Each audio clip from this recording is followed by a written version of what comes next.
go now. A little life out here.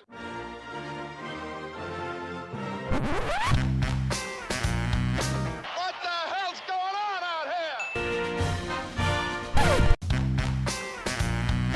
Hey, what about that now? Hello everybody, welcome to the UK Packers podcast. As usual, I'm your host, @SteeDiddy NFL on Twitter, and of course follow the group @UK Packers. This is an instant reaction podcast. If you were listening last week, I was banging on about doing the case for and against Matt LaFleur, but that's on hold. We're going to push that to next week. It's a very long off season, people. All right, we'll have plenty of time. Easy. So let's talk about Jonathan Gannon.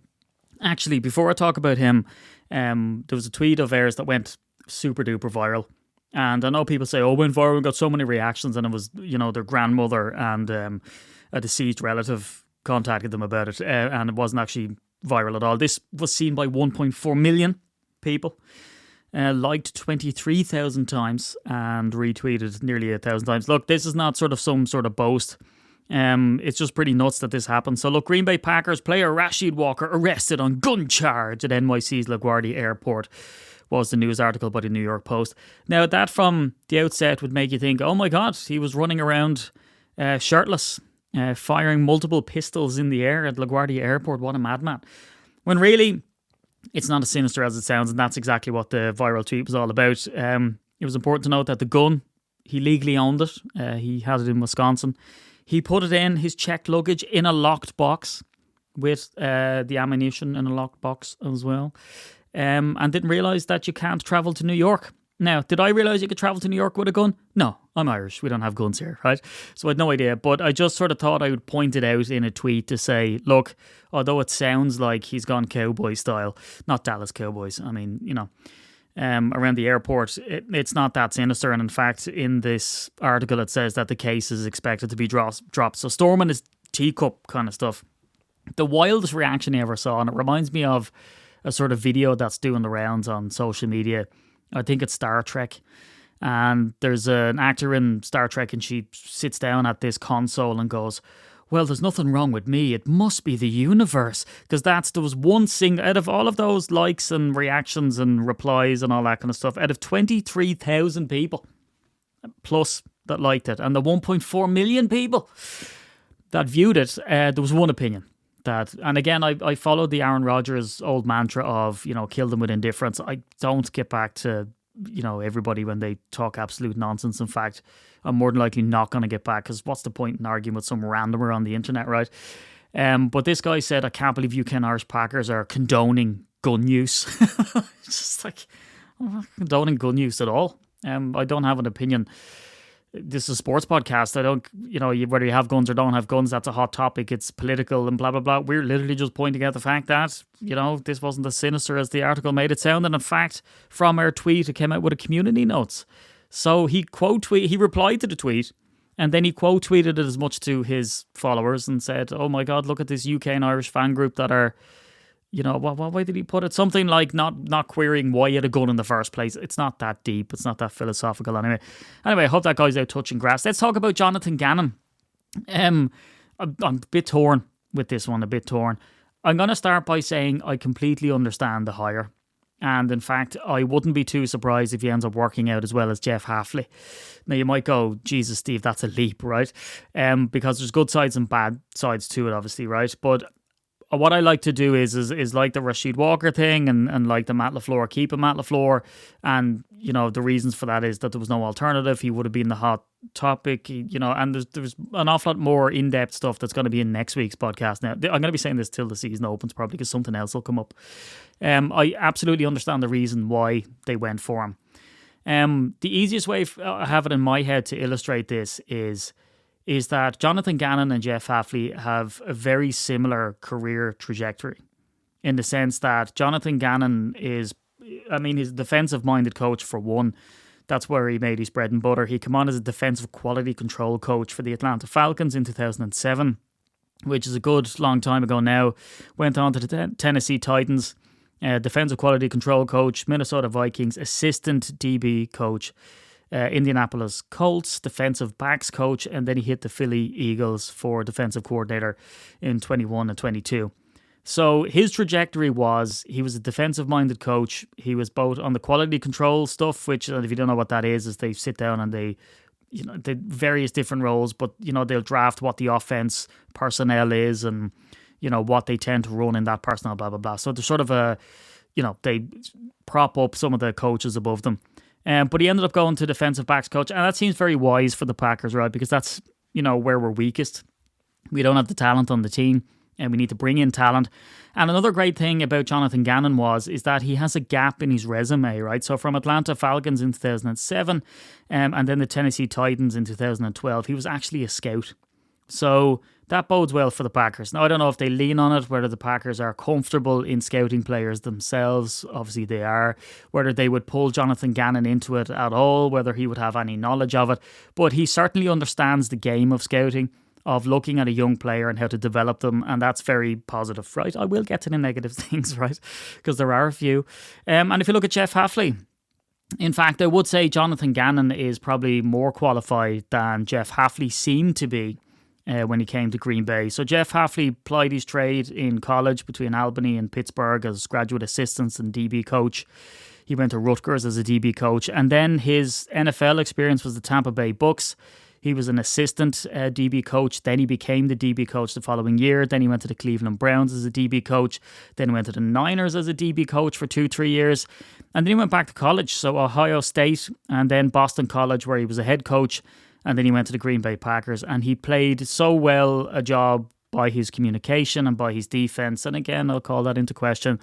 He ended up landing himself a head coaching role. Now, I love Jeff Hafley. I think he's one of the best communicators out there. I think anyone would run through a wall for him. But just imagine Jeff Hafley goes on and completely lays an egg with the Dolphins, right? Has 2 or 3 years of losing seasons. It's an absolute disaster. That's kind of where Jonathan Gannon is in his career. So he's ahead of Jeff Hafley in the sense that he was dynamite with the Eagles, got them to the Super Bowl, in fact, which they lost. And then there was all of these tampering allegations, and he was said to be distracted during the Super Bowl and all these allegations, right? But long story short, he was seen as a hot prospect, ended up getting the head coach's job. And while he was a head coach, it didn't go well for him. There's loads of excuses for it. There's the fact that his quarterback wasn't playing well, and when he wasn't playing well, he was injured. But there's sort of swings and roundabouts with it. And what I would say is, and I'm going to name the bad stuff now, and this is an instant reacts, right? So it goes an awful lot deeper. We can talk about defensive schemes and what they like to run and all that stuff in a future podcast. Is that just because you're a good, defensive coordinator or offensive coordinator, it absolutely does not give you the right to be a good head coach. And in fact, it's the same in any walk of life. You get some people who are sitting in the office, they're great worker bees, right? They're banging out financial statements or whatever, and they're really good at it. They're good at getting their head down into the nerdy stuff, but the minute you promote them up to manage people, they just don't have it. And if there's one thing that's apparent to me about Jonathan Gannon is that anytime I've seen him interact with people, it's like it's the first time he's ever met another human before, right? There's an awful lot of sort of, cringy, awkward, small talk footage out there of him. And big deal, who cares, right? Is he going to have to go in and motivate this defense? Does it all depend on Jonathan Gannon's speaking skills? No. Is he a different guy outside of being a head coach versus being a defensive coordinator? Maybe. But it was the same sort of thing that I highlighted about Matt LaFleur when he came in. I thought he seemed like a nice guy, very emotional. I think he was starting to weep at his presser, which is normal when someone who's worked their whole life to get something gets it, and they get up there. So that's absolutely nothing wrong with that. But he just seemed to sort of not really know what he wanted to say. He didn't have that oozing charisma. I mean, the difference is, look at Jeff Hafley now, and the fact that I don't think he says well in any of his sentences. He's such a crisp speaker. But again, just because he can speak really well and seem like he's motivated and communicate fantastically well does not mean he's going to make a good head coach. I mean, those days are kind of gone now in sports where you need someone to come in and do rah-rah and then they all go out and play a great old game, right? This is not Alex Ferguson going in and saying, lads, Spurs, or whatever he said. This game is an awful lot more technical. And like I've highlighted before, these head coaches, their job typically is to deal with the defensive coordinator and offensive coordinator, the special teams, coordinator, and not really get into the nitty-gritty talking to players one-on-one, depending on what type of coaching style they have. You'll always have a head coach as well who leans more to the offense versus the defense, or vice versa, and they will typically take over that side of the ball, not unless they choose to surround themselves like Dan Campbell with a good OC and DC, and then he wouldn't get involved in that. There's so many different permutations for it. So look, I don't think it's particularly a knock on Jonathan Gannon that any sort of interaction that I've seen with him, albeit, was it Hard Knocks? Or was one of those programs anyway where he got a good bit of exposure when he's meeting people.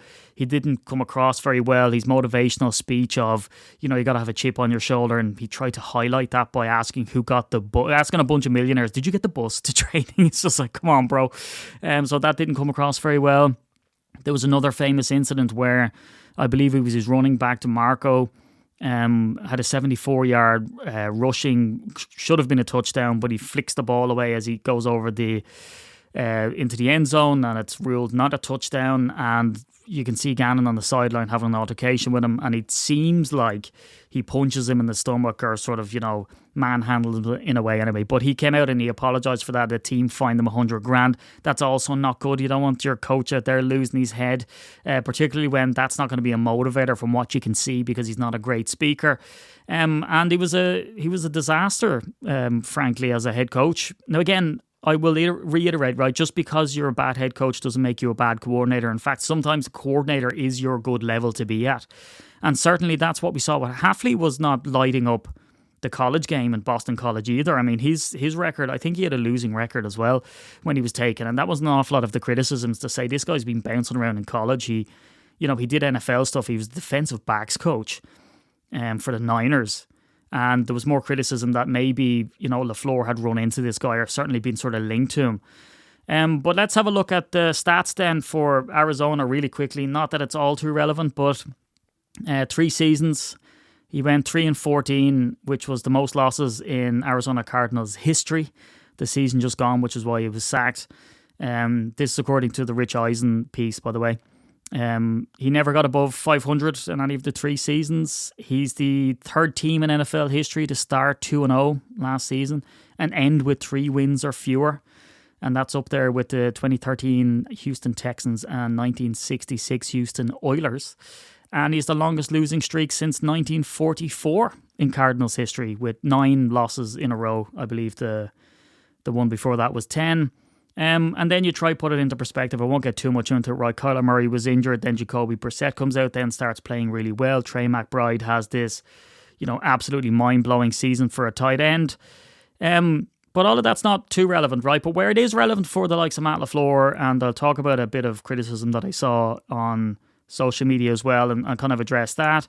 But I think what's relevant for us is the defensive schemes that he runs. And Jeff Hafley came out of Boston College being a head coach. And that's why I thought Jeff Hafley might turn down the head. I think he would have went for it eventually, right? And he did, obviously, earlier than I thought. But I thought he would maybe shy away from head coach because he spoke so ill of, being a head coach in Boston College, which is normal. It's like one of those situations where you want a red car, but there's only a black car on offer, so you try trick yourself into why the black car is actually the one you wanted, right? So that's similar to justifying why you get out of Boston College and being a head coach, and you dump on a head coaching job to say that you'd rather be a defensive coordinator so you could sort of settle in. But that's why I was surprised he went for a head coaching job. And with Jonathan Gannon, it's beneficial for Matt LaFleur to have a guy who understands what his job is as a head coach. To look at it and go, I just need you to leave me alone. I need you to just look after defense. You know what I have on my plate. And when I ask you questions, there's so much more context to it then. Because Jonathan Gannon should know, after 3 years of being a head coach, well, look, what he needs of me is X, Y, and Z. And it really puts that into perspective. And then also, he got the Eagles to the Super Bowl, which is why he became hot property and was hired as a head coach. So he has pedigree when it comes to the defense. Also, he has that scouting experience, which I said. Also, he works with defensive backs, which is one of the main jobs he's going to have when he gets to Green Bay. Because when Micah Parsons come back, we have a really sort of strong piece, and he's got Xavier McKinney, of course, as a safety, but he's got a strong piece on the D-line with Micah Parsons. And also when it comes to motivation, and the fact that he's a bit of a cringe fest sometimes, from what we can see, maybe he's the master motivator behind it all, and he's just a bit weird when it comes to cameras. But Micah Parsons came out after that loss in the playoffs and said, we need to be better athletes. We need to be able to be out on the field. We need to give more effort. So he certainly has enough veteran experience in the locker room for that to kind of lead itself. And that's what you need, because it's a kind of a paradox and a bit of a jumble with the Packers, right? Where they're the youngest team in the NFL and probably will be again, but they still have these veteran presence like Xavier McKinney and Micah Parsons to try put fire under these guys and do it. You'd rather that be player-led than coach-led, because it's like when you have motivation to go running. If it's all so good and you sort of have this self-motivation, but that eventually runs out. And that's the same with a defensive coordinator or a head coach. They can't keep rah-rahing you up all the time. They need you to be able to go, and they need players within you to hold you accountable. That's why teams like Manchester United under Alex Ferguson were so great, because Alex Ferguson, yes, would give you the hairdryer treatment, but Roy Keane would also give you a kick in the face. And that, there's loads of videos out there of him shouting at Ronaldo, for instance.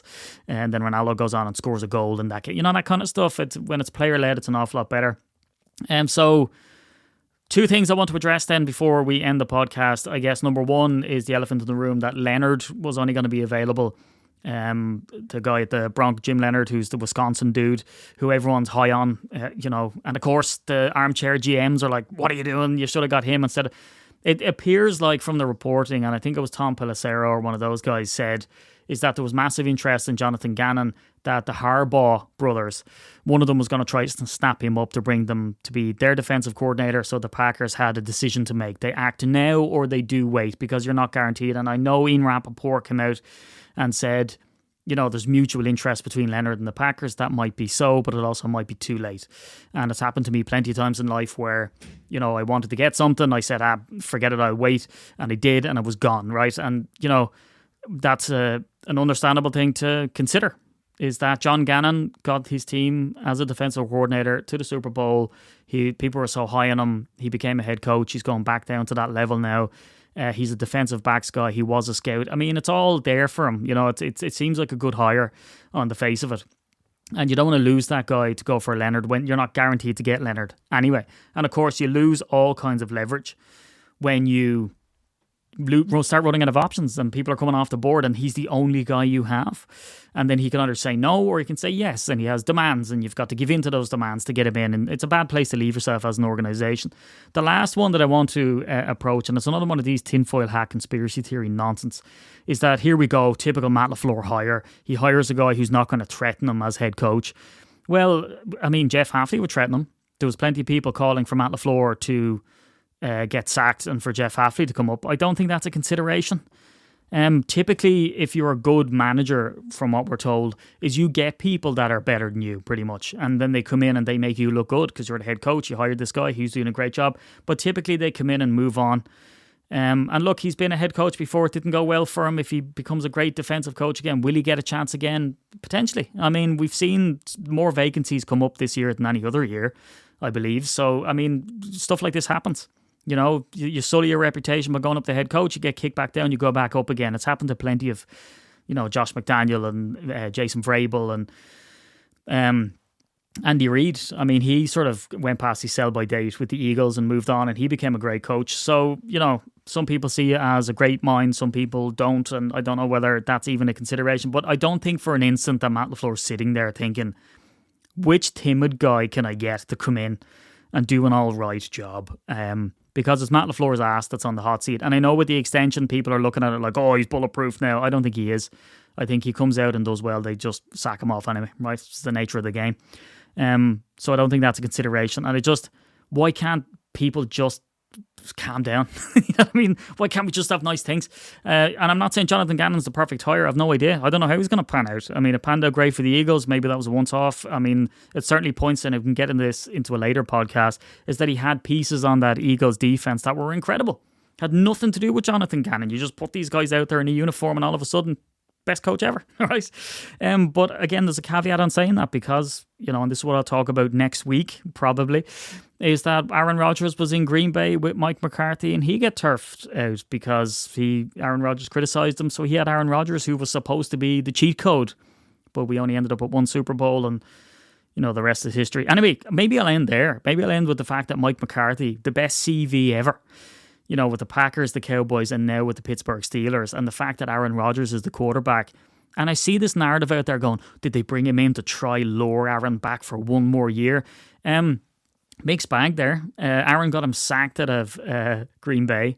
So I don't know if there's, a lot of love there. Now, there was interviews that came out about Aaron Rodgers saying, look, to pair up that relationship wouldn't take a lot because, look, any of the old heads like myself will remember back to the relationship between the two of them. Was for a very long time really, really good. Aaron Rodgers owed Mike McCarthy an awful lot for coming up, for choosing him instead of Brett Favre and holding firm with that and developing his skills both as, a backup and then when he came into the league. But then time moves on, people get more accomplished. Aaron Rodgers was calling his own plays. It got stale, the message got stale, and then all of a sudden he's out the door. So Aaron Rodgers came out and said that it wouldn't take an awful lot to get that relationship back, so maybe that's the case. And Mike McCarthy is, and the haters don't like to hear it, but he is proven. He was great with Green Bay until the very end. He was good with Dallas until the very end. And I'm sure he'll go into Pittsburgh and do a good job offensively there as well, because he certainly has a knack for it of sort of rejuvenating careers. Now, Aaron Rodgers is not one for rejuvenation, but obviously Pittsburgh see him as a guy who might come in and usher in, the next good thing. And the Steelers have incredible heritage as well. When you look at they've only had 4 coaches, I believe, since 1969, which is incredible. And Mike McCarthy's a Pittsburgh guy. And I love that TJ Lang called him, well done, Big Irish. So that warms the cockles in me heart. But anyway, there's my take on Jonathan Gannon. Absolutely understand it. I believe he definitely does have the tools. If you want to extrapolate sort of, what he might be, imagine Jeff Hafley doesn't do well with the Dolphins and then falls back as a DC. That's kind of what this is, right? He was great as a DC, great as a DB coach. Moved on, couldn't handle it. Loads of stuff happened there between quarterback, blah, blah, blah, whatever. He was just, didn't work out for him, and now he's dropped back again. So it's no real knock against his character or his ability, I don't believe. But look, the proof will be in the pudding. Can he get anything out of this defense? Last thing I'll say, Jeff Hafley, gave up 24 points in the fourth quarter of the playoff game. So you might look back on rose-tinted glasses and go, this guy could do no wrong. But, he crapped the bed too sometimes. So it happens. Anyway, that's my take on it. Let me know what you think. Drop comments below underneath the YouTube. Because look, the podcasts are on YouTube Music now and YouTube videos. Now it's just a, plain podcast as well. So you can stick to where you are listening. But anyway, I've been at Steely the NFL. You've been the best bloody audience ever. And this is the quick instant reacts to the Jonathan Gannon firing. Talk to you next week.